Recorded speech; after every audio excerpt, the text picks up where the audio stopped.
just a short video on knives to use to break down or clean fish and slice them. Traditionally in Japan, people use this type of knife to break down clean fish. This is called a deba. You notice it has a very thick spine, and it is a very substantial knife. If I weigh it, weighs almost 12 ounces. So it is a heavy knife. It is very beefy, and the idea is you use the weight of the knife to cut through the fish. And to slice fish, this is what's called a yanagiba. I'm sure everyone's familiar with this simply because you see this in a sushi restaurant. It is more substantial than you might think. You see, the spine is actually fairly hefty. And if I weigh it, only weighs 7 ounces, but it feels much more beefy, if nothing else because it's long and the balance point is way up here. So when you hold it, it feels pretty heavy, and that simply allows you to have the weight of the knife slice. Okay, now the problem with these type of knives, and the reason why I have these but I never use them, there are a couple of reasons. One is these knives are what are called single beveled. I don't know if you can tell this, but one side of the knife is perfectly flat. The other side has a bevel, that is, it's sloped down. Same thing with this. The problem with that is if you're not used to this type of knife, it's very difficult to use, because if you cut straight down, the knife tends to veer to the right. The other thing too is these knives are specifically made for right-handers. If you're left-handed, the bevel has to be on the other side. So to me, they're somewhere between difficult and impossible to use, because I've never taken the effort to learn how to use them, so I just simply don't use them. The other problem is that they're kind of single-purpose knives. This knife is so beefy, you can't really use it for any other purpose except for breaking down proteins. It's so hefty, you don't want to chop vegetables or something with this, because you might, well, it's too heavy to do fine work, and you don't want to actually, chop off the tip of your finger. The other thing, and then this knife, this long slicer, also, it is single purpose. It's good for slicing, but because it's sort of actually heavy and shallow, it's not that great for doing anything else like chopping or something. So single purpose knife. That's why I tend not to use them. There are Western versions of these very same knives, and the simple difference is that they're double beveled. So in other words, the bevel is like this, like what you traditionally think of as a bevel. For instance, and when a yanagiba, when it is kind of a Western double bevel design, is called a tsujihiki. The difference is these tsujihikis in general tend to be much lighter. This is a very light knife. I think it's only about 4 ounces. Yeah, it's exactly 4 ounces.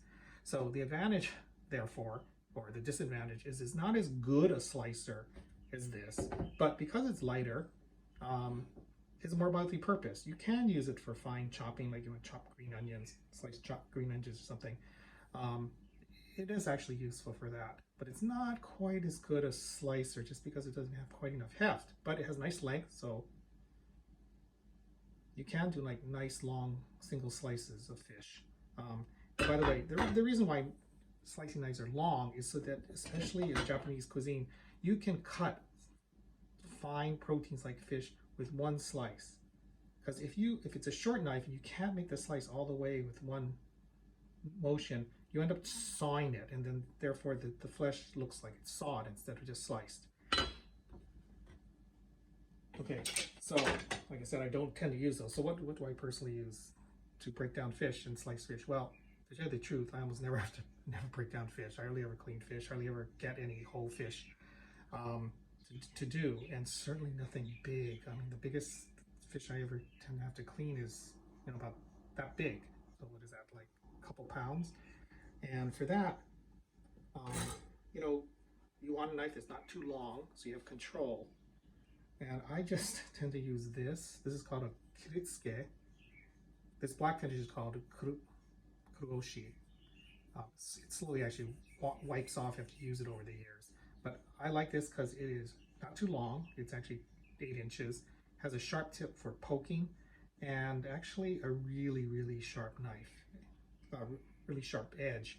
So it's a really good like general purpose knife, but good for breaking down small fish, not for big fish.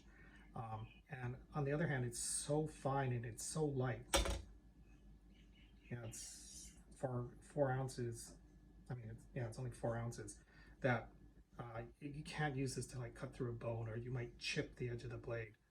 This blade is also, by the way, is Aogami Super, Blue Steel Super, which to me my favorite steel.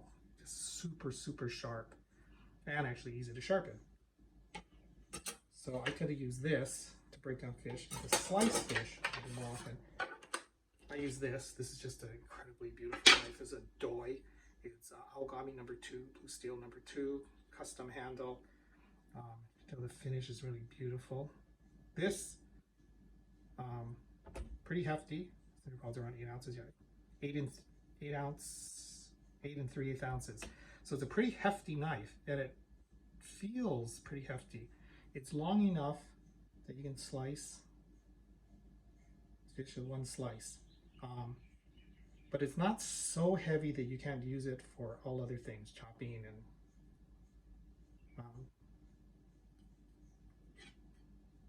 has a beautiful saya. So that's what I personally use. But what would I recommend for other people? I guess there are maybe two approaches to this. One is sort of a single knife solution, and then the other would be a 2-knife solution. The single knife solution, the other thing too is I think these solutions, at least for me, they need to be more useful. That is, you need knives that can do more than one thing. Otherwise you end up, the single purpose knives are not very useful. Maybe the only single purpose knife I could ever think of that's reasonable is a bread knife, because there's not really anything else can do that. But anyway, other than that, so my idea for a single knife solution would be your basic chef's knife.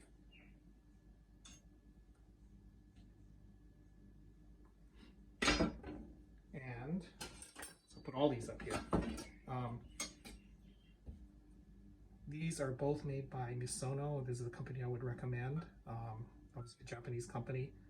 These are 8 inches or 210 millimeters. They're, I think, both 5 and 7/8 ounces. So pretty light. And this is 6 ounces, so about the same weight. The advantage of this, not too long, nice tip, so good for fine work, for cleaning fish. The downside is a little short for slicing. Now these are similar knives, but 9.5 inches or 240 millimeter, and these are probably considerably heavier. Now this is 8 and 5/8 ounces. This is 8 ounces, so heavier. This is also Misono, and this is a Masamoto. This is the other company I highly recommend. Misono and Masamoto I recommend because they're both large companies, so they make a huge number of knives and they're readily available. The bad thing is they're a little expensive, but you know, I kind of get what you pay for. Obviously, the thing you notice most differently about these is they look so different. That's because this is stainless steel, and all the rest of these are carbon steel. So I think people are familiar with stainless steel knives. Because they have chromium in them, they tend not to rust. Carbon steel knives don't have chromium, so they can rust. That's probably the downside of carbon steel knives. On the other hand, personally, all the knives essentially I use are carbon steel for the simple reason that they're both easier to sharpen and get a much sharper edge than you can with any stainless steel knife. I mean, it's just, I think as you get used to knives, it's hard not to use carbon steel knives because you get such a good edge on them. Now, of course, the bad thing is they can rust, and to prevent rusting, you need to take care of them, and basically it means just not letting them stay wet. These all look like this because instead of rust, they've patinaed. The good thing about a patina is, I mean, personally, I think it looks attractive, but most people think it looks ugly. But the patina actually protects the knife somewhat by giving this coating of magnetite that prevents rust. Doesn't totally prevent rust, but it helps. You know, rust is Fe2O3, and this patina or magnetite is F304. So it's slightly different. But the patina protects it from rusting to a large extent. These both knives both naturally develop a patina over time just from use. This one, I did what is called forcing a patina, and then simply putting something acidic on the knife when it's brand new. So actually this pattern is trying to force a pattern too by dabbing it with mustard with a sponge. It didn't quite work out the way I wanted, but anyway. But you notice none of these knives have any rust on them, even though they're pretty heavily used. Okay, yeah, I know this looks like it has rust, but actually it's just sort of a patina too. Not as pretty a patina. So single-purpose knife for breaking down fish and slicing. This is what I'd probably recommend, you know, a chef's knife. I think in general, for most people, this type of knife, the 8-inch knife, is more useful. Most people find that the 9.5-inch or 240mm knife just feels huge. But I think once you get used to the size, I think this is actually a more useful size. As you can tell from what they look like, this size of knife and this type of knife is what I use most commonly for a Western style knife, that is. So this is better slicer than an 8-inch. The bad thing is it's so long that for small fish, you know, the tip, if you're doing tip work to clean, feels like it's a long way away. But you get used to it. I think this is a great knife, this type of knife.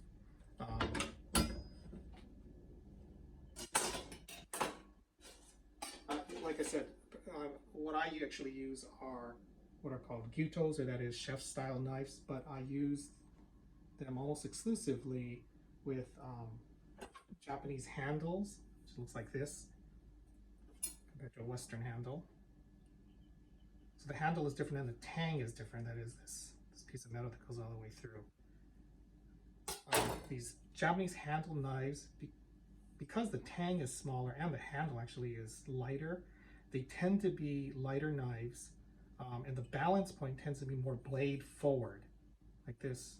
This balance point is like way out here. Oops. So even though the knife is lighter, it still feels hefty enough because the weight is toward the blade and not toward the handle. So now this, despite the fact it looks so huge, it's really, really thin, and it only weighs 5 7/8 ounces. So it's 3 ounces lighter than like this knife, even though they look kind of the same size. So a light knife like this, the high height, is just great for fine chopping, because you have a lot of height to keep it away from your knuckles and a super thin, super sharp edge. This is again Aogami Super Blue Steel Super carbon steel. Again, kuroichi finish to prevent rust. Now I have to admit, when I first started using nice knife, this is actually the first nice knife I ever bought. This is a Hattori. It's a stainless steel. I don't know if you can tell this pattern here, this Damascus finish. Pretty hefty knife. Get 8 5/8 ounces. It's good general purpose, can do everything knife. You know, you're stuck on a desert island, you only have one knife to do all your kitchen work. Not that there's any kitchen work to do on a desert island. This is the kind of knife you'd want. Hefty enough that you can cut through meat, but fine enough and fine enough edge that you can do fine work, like with vegetables. A similar knife, this is a Blazin. This is just a beautiful knife. You can see this Shinogi line here, I think. This is Kauri steel, so it's a high carbon stainless steel. Probably the best of the stainless steels. Just super, super sharp. The bad thing is that they take a lot of work to sharpen. It's one of the reasons why I don't use this. It takes too much work to sharpen. So that's the one knife solution. It would be, you know, a 8 or 9.5 inch chef's knife. The 2 knife solution would be a combination of a slicing knife like this, a Tsujihiki. But what I recommend is kind of same companies, but you know, with a Western Western handle, not this kind of Japanese handle. So this for both slicing and general purpose in the kitchen. Plus either like a 8-inch chef's knife for finer work and breaking down smaller fish. And again, either in stainless steel or carbon steel. Or a santoku, which is the most commonly used knife in Japan. They tend to be short, like 6.5 inches or so. This is not a santoku. I don't have any santokus. I don't like santokus personally. I think they're like a jack of all trades, master of none. But a santoku is usually higher, so they're about this high. But a good general purpose knife. So, you know, any combination of these knives, you know, a slicer and a chef's knife, or a slicer and a santoku, can get like almost every kitchen work you need done. You know, I think it's silly to have single purpose knives. So with any of these combinations, single knife or combination of a slicer and another knife, you can get all the work you need done in the kitchen, plus have a reasonable knife to do preparation of fish and slicing fish. So that's my recommendations. And I can send links to some stores where you can actually get these. Okay, that's it. Thank you.